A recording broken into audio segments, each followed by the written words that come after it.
सोलापूर जिल्ह्यातील माळशिरस तालुक्यातील मांडवे गावात नागपंचमीच्या दुसऱ्या दिवशी महिलांची अनोखी पारंपरिक युद्ध रंगते।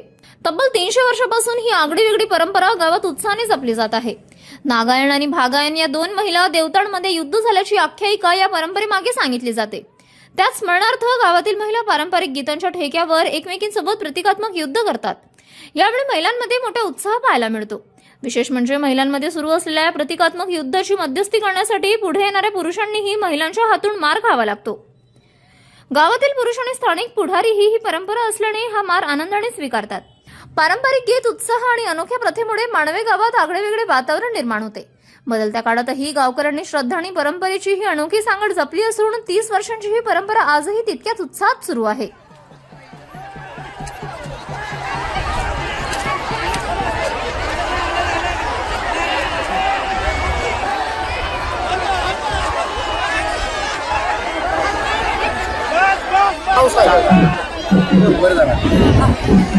मी महादेव भगवान पालवे, राहणार मांडवे।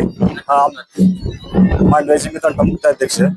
हा मांडवेचा सण हा खूप दिवसापासून परंपरेने चालत आलेला सण आहे।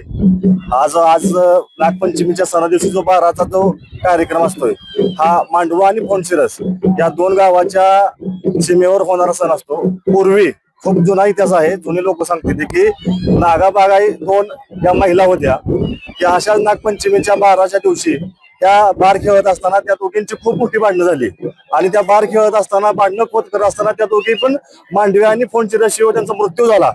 तेव्हापासून त्या भागाला पण नाव आहे नागाबागाई म्हणून, आणि तेव्हापासून हा सण परंपरेने चालत आलेला हा सण आहे। अशी मांडवे गावची आजपर्यंत आज का आता हे आज बारच खेळणार आहेत। म्हणजे आज एक पूर्ण गाव असते गावात, त्या दोन समाजाच्या दोन पार्ट्या असतात, त्या एका समाज इथंच आपल्या ह्या शाळेवरतीच युद्धच करतात आता। आणि महिलांचं असं युद्ध असतं की ते असं काही खरोखर नाही, एक ह्याच्यात नसते, आपल्या विनोदात युद्ध असते हसत खेळत। त्याच्यामध्ये काय ते सिरियस नसते आणि मोठा भांडणाचा वाद पण नसते।